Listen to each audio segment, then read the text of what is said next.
Have you ever read something and saw this? Colons. That's what we're going to talk about today.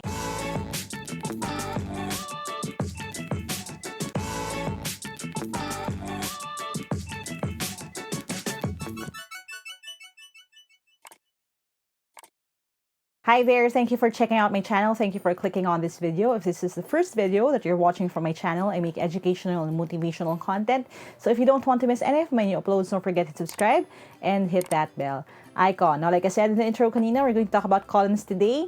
It's part of our series pagdating sa punctuation marks. If you haven't seen the other videos yet, ililink ko na lang din dito. Meron tayong complete na series on commas. Napag-usapan na rin natin yung hyphen, M dash at N dash. Pero today, it's all about the colon. And before we do that, just a quick little plug. If you want to help support this channel and our cause to democratize education in the Philippines, you can do that by buying our merch sa shop.teamlyqa.com. Proceeds there go to our Hope Fund, which helps support this channel, pay for the equipment that we need. Of course, yung mga scholars din natin sa Hope Fund. So, kung gusto nyo tumulong, that could be a good way to go. And you get to support yung mga designs din that I made for you. And yes, I made all of the designs doon. And always makes me happy to see you wearing them. So, maraming salamat sa inyo. Now that we have that out of the way, I'm going to jump into yung ating discussion. I'll see you in a bit. Alright, so ito yung discussion natin on using a colon. Ang colon is yung symbol na ganito. Okay, it's a punctuation mark. You have a dot there, tapos another dot dito sa ilalim. Okay? Hindi siya dapat i-confuse with yung semicolon, which is a dot din sa taas, pero comma sa ilalim. Okay? So again, ito yung colon, yung dalawa yung dot. Now, we will talk about the semicolon din soon, pero unahin natin itong colon. Okay? Now, dito tayo dun sa kanyang functions. There are 4. Sinimplify ko lang. And again, this is not in any way a comprehensive na lecture on every little nuance. But I'm trying to do my best to educate the masses about the use of a colon, enough at least for aptitude exams. Okay, so just in case there are expert linguists or grammarians watching this, please feel free to share your input kung meron kayong mga gustong idagdag dun sa comment section sa video na ito. Okay? So, sinimplify ko lang siya into 4 kasi ito naman yung usual na ginagamit. Yung una is introducing a list or something na gusto mong i-emphasize sa isang sentence. Another purpose is combining 2 sentences if the latter is emphasizing or explaining yung first one. Extended quotations. Ito laging ginagamit sa mga research papers. Ako, I recall pa rin, kahit nung nasa college ako, I used to use a lot of colons kasi I loved citing direct quotations na medyo lengthy when explaining my point, just so I don't miss anything pagdating sa technical definitions. And yung number 4 are the non-grammatical uses. So ito na pumapasok na yung symbol sa time, sa Bible verse, and stuff like that. Okay? So unahin muna natin dun sa una. Okay? So it's used to introduce a list. Now, again, very simple siya na option when introducing a list. But there are certain limitations. Let's start with yung pinaka-basic muna. So I could say something like this. There are 3 marvelous sisters, Abby, Lyqa, and Jana. Now, a good note here would be when you have a colon, okay, what that means is that the first part right here stands alone. Ibig sabihin, buo yung thought nitong part na ito. Okay? Na kung titingnan natin, pag sinabi kong there are 3 marvelous sisters, pwede na parang period na lang yan. Tapos kahit hindi ko na i-mention yung mga pangalan namin, buo pa rin naman yung sentence. Okay? Now again, we put yung colon there kung inililista natin yung mga napag-usapan na dun sa unang part. But itong unang part na to, before the colon, is a full na thought na independent clause na siya in itself. Okay? So again, buo na siya. There are 3 marvelous sisters. Kung pwede ko lagyan ng period dyan, pwede ko lagyan ng colon kung gusto ko idagdag yung mga pangalan or specifics nila. Now, but why am I pointing that out? Kasi it is something that you use when introducing a list unless the items are incorporated into the sentence. Okay? Now, in that case, you just use a comma. And again, we have a full discussion na rin on commas. Series siya actually, sinikuha siya sa isang video. You can find the video of the first na lang dito sa taas. If you haven't seen it yet, let me show you what I mean. Now, this right here, nirephrase ko lang siya. Again, dun sa first one, meron tayong colon, no? Pero this right here, di ba meron din siyang colon dito? Ang tanong, tama ba o mali yung paggamit dyan? Now, basahin natin yung buong sentence. Sabi, the three Maravilla sisters are Abby, Lyqa, and Jana. Now, sabi natin, gagamitin natin yung colon kung hindi, kung buong sentence siya at parang pwede mo nang gamitin yung period doon. Now, kung babasahin natin yung part before the colon, sabi, the three Maravilla sisters are. Now, obviously, putol to. Putol tong sentence na to. Hindi yan buo. Okay? So, ibig sabihin nun, yung Abby, Lyqa, and Jana, they are actually part of the sentence. Hindi ko pwedeng lagyan ng colon dyan. So, anong mangyayari dyan? Pwede ko nang tanggalin na lang ito. Okay, I'll just remove it, and then, yan na yung sentence. The three Maravilla sisters are, and again, space lang yan, walang symbol, Abby, comma, Lyqa, comma, and Jana. Now, this comma right here is what we call the Oxford comma. Okay, in some styles, pwede nang hindi gamitin yan. Sa akin lang talaga, I have a strong preference para sa Oxford comma, so I use it. And again, we have the comma discussion naman in a separate video. Okay, so again, ang importante, lalagay mo lang yung colon to introduce a list if hindi kailangan or hindi part yung list ng actual sentence. If this part before the colon can stand alone. Okay? So, very important yun to remember. Now, another thing, it can be used to introduce a numbered or bulleted list. So, yung mga, di ba, pag kaya quiz, pwede mo lagyan ng, nakikita natin yan sa school, may mga colons doon usually, or exercise number 1, tapos may colon, tapos naka-lead yung mga list ng questions for that. And now it makes sense, di ba, na okay, ganun pala yun, kaya nilalagyan ng ganun. But another example would be something like this. So, pag sinabi ko, rainbows have 7 colors, and then I put a colon here, tapos yung list na ng 7 na colors na yan. Now again, important to note na itong buong part na to can also be a standalone statement. Okay? And I just use the colon right there to introduce yung numbered na list. Kasi mahaba siya eh. Okay? So pwedeng bullets, pwedeng numbered, pwedeng yung mga letters, di ba? A, B, C, D, vertical, pwede siya. Okay? Now, next. Second na function. Hindi na siya nag-introduce ng list, pero it now bridges or it connects two sentences or independent clauses. Pag sabi na dati kasing sentence, ibig sabihin it ended in a period, no? So what we could say instead would be independent clauses. Ibig sabihin buo yung statement na yon. Let's look at an example. Sabi dito, life is difficult. Each step has its own set of challenges. Now, if you notice, yung life is difficult, buo na siya, right? Pwede mo nang lagyan ng period yan. Yung each step has its own set of challenges, pwede mo rin yan naihiwalay as another sentence.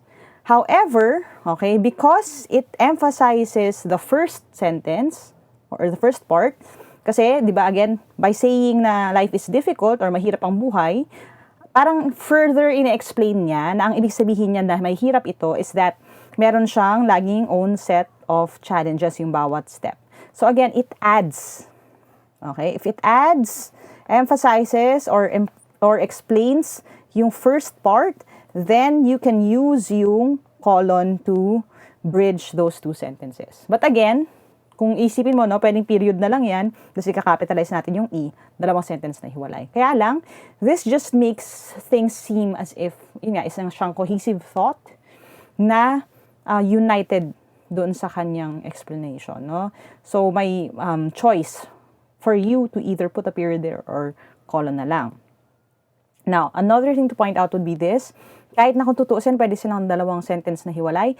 Notice how itong first letter dun sa pangalawang part ay small letters siya. Okay, bakit? Kasi kahit na isang buong sentence siya, dahil ang dinugtong natin ay colon, magiging small letter yung first one. Okay? Now, let's take a look at this other example. No, medyo hawig. Sabi dito, life is difficult, I'm having a great day. Now, tama ba na colon yung nilagay natin dyan? Okay, now the question would be, again, una sa lahat, buo ba yung dalawang statement na ito? So, life is difficult. Yes, buo naman siya.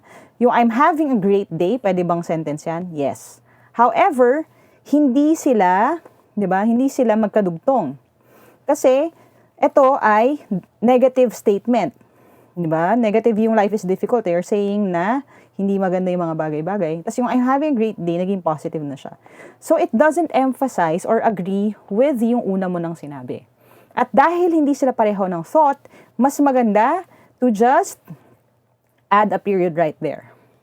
Okay? I-period mo na lang, hindi na colon kasi hindi naman sila dapat magkarugtong.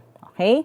Now, another thing I want to point out here is that, again, kahit na ang rule is, di ba, after a colon, dapat small letter, syempre may exceptions tayo dyan. Like, if it's a name, or if it's I, kasi ang I is always capital. Di ba? Okay, so again, it is used to bridge two independent clauses, but only if yung pangalawa emphasizes or adds on dun sa nauna.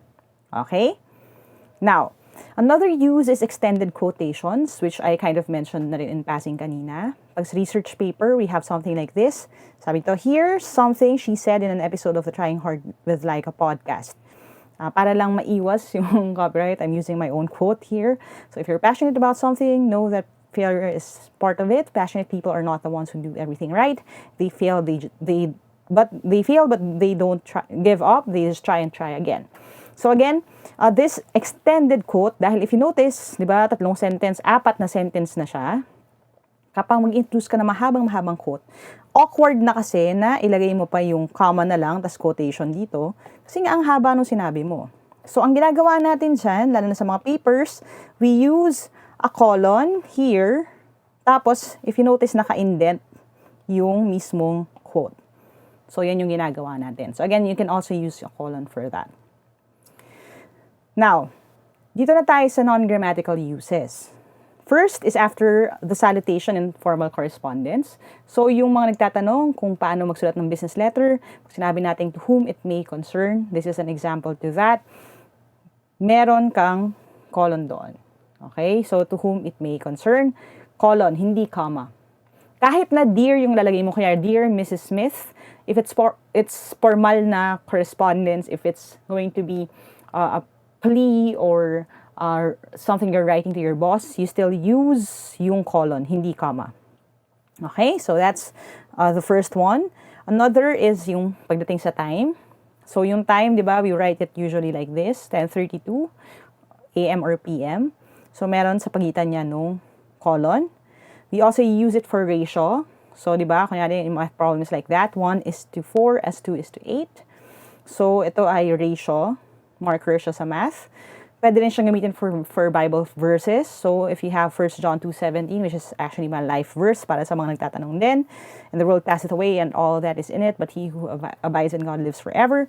1 John 2:17, yung 2 and 17, napagigitnaan din siya ng colon.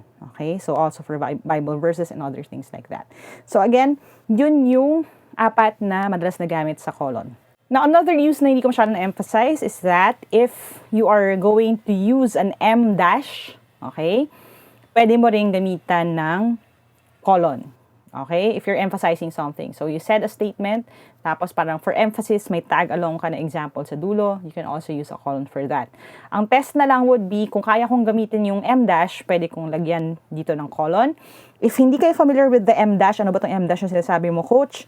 Ililink ko na lang din dito yung ating video on the dash, N dash, and M dash. Kung hindi nyo pa yung napapanood, you can watch it right here. Okay? Alright, so ito na yung quick quiz natin for this lesson. All you have to do is to put colons kung saan siya kailangan dun sa paragraph.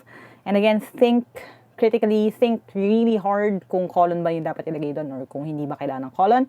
And then, pag-uusapan natin at the end of your allotted time. Okay, so if you're ready with your pen and paper, your timer starts now.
Alright, let's see how you did. Okay, so let's start with yung first line. Sabi, it takes a huge amount of effort to create videos. I spend hours making each one. So if you notice, may dalawa agad na bahagi ito. And again, this is a classic example of one thing na sinasabi ko sa mga students ko dati. If you feel na hinihingal ka na after reading the sentence, probably masyado siyang mahaba. So you can divide it using punctuation marks or split the sentence altogether. Meron tayong pwedeng gawin dito sa sentence ito kasi napakahaba niya. At may dalawa siyang bahagi. The first one is, yung sinabi niya na it takes a huge amount of effort to create videos. And then yung pangalawang part is, sabi niya, I spend hours making each one. Now, if you notice, again, both of them, buo sila. Okay, so pwede kong isipin na, okay, pwede ko yatang lagyan ng colon dyan. Ang next step to make sure is to ask ourselves, ito bang pangalawang sentence or statement, ini-emphasize niya ba or na-explain niya yung una? Now, ang sabi dito, it takes a huge amount of effort to create videos. I spend hours making each one. So, again, ina-affirm niya at dinadagdagan niya. Sabi, hindi lang basta effort, I also spend a lot of time. So, again, maganda, okay, pwede naman na lagyan na lang natin siya ng colon dito. Yan. Next, I use multiple devices. So, a laptop, tablet, and a camera. Now, this right here, alam natin is a list of items. The question would be, can I put a colon here? Now, the question is again, buong sentence ba yung I use multiple devices bago yung a laptop, tablet, and a camera? At dahil yes, the answer is yes, buong sentence yung I use multiple devices, I can use a colon right here. Okay? So, I hope so far, wala pa kayo namimiss. Next, to limit the noise, I start recording at 8:30 p.m. Now, if you notice yung 8:30 p.m. natin, we have something missing, which is yung colon dito sa pagitan ng 8 at 30. Next, it's hard to film earlier. You won't hear me over the sound of vehicles. Now, again, two parts ito. Yung it's hard to film earlier at saka yung you won't hear me over the sound of vehicles. Now, tanong, related ba silang dalawa? Okay, what makes it hard to film? Yung sound of vehicle. So, I could say na, okay, I could put another there. Now, this is the time na I'll tell you na if it is happening in real life na you're writing a paper, hindi rin natural tingnan na puro colon yung nilalagay natin, ha? We can play around with using a period or using M dash, no? Para hindi naman puro colon. It's just that ito kasi yung exercise, ito yung topic natin ngayon, kaya ako nilagay dyan na marami siya, na tuloy-tuloy yung sentence, lahat may colon. Okay? Now, next. All of them are loud, but one of them irks me the most, motorcycles. Now, if you notice, again, motorcycles is yung nag-irk the most. Pwede natin siyang ihiwalay or ibukod. And normally, siguro ang pwede kong gawin dito would be just add an M dash, no? Pwede rin comma. But, again, dahil colon ang topic natin, we can add a colon right here. Now, again, test lang muna. Buo ba tong sentence na to bago matapos dun sa colon? The answer would be yes. Kasi all of them are loud, but one of them irks me the most. So, I put motorcycles there.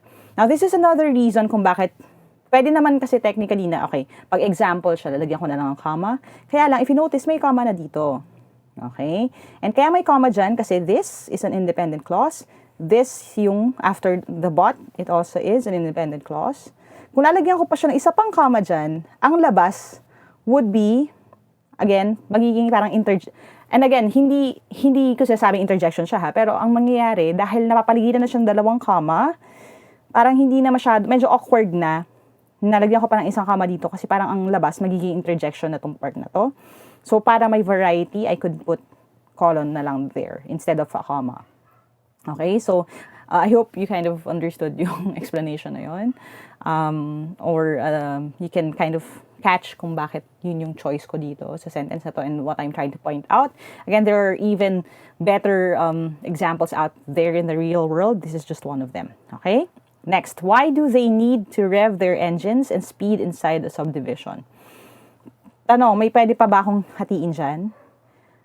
Now, yung sentence na yun is a bit of a trick question kasi I know some of you would think na, bawat sentence merong colon. So, dapat dito meron din. So, baka naubos yung time niya kakaisip. But actually, hindi naman kailangan kasi walang part dito na pwede kong hatiin na buo pa rin yung sentence. Okay? So, why do they need to rev their engines and speed inside? Question mark. Dito matatapos yung question mark eh. Hindi dito. So, again, wala akong way para putulin dyan. So, okay na yan. Next, my aunt says it best. Empty cans make the loudest noise. Now, again, you can use a comma here, but since lesson natin is colon, pwede natin gawing example na dito. Nalagyan natin ng colon. It leads to a quote. Okay? Or saying na medyo common. Okay? Kaya, kinapitalize natin yung E dyan. Then, kasi nga, again, this right here is parang ano siya, proverb or kasabihan siya. Okay? So, again, just for the purpose of this lesson, ito yung mga sagot natin in between videos and I, in between devices and dun sa 8:30, kasi again, ang time divided siya by a colon. After earlier, no, and before you, we have it here, and then another one right here after best. Okay, so yan yung ating 1, 2, 3, 4, 5, 6 na colons. Okay, I hope you got all of these correctly. If you didn't, that's okay. I'll be posting more questions on my Instagram account, so if you don't follow me yet, you can follow me at Lyqa on Instagram. Dun sa Instagram story, ako nagpo-post ng mga questions, exercises, mga polls din for your next topics na gusto nyong pag-usapan natin here on Kumu and everywhere else. And at Team Lyqa din for the throwback questions naman din if you want exercises to make sure na naintindihan nyo yung mga ibang topics. And links din to older videos. You can find those on our Instagram account at Team Lyqa. And if you're on TikTok, you can also find me at Team Lyqa for the educational content, yung mga math and English videos, nasa at Team Lyqa.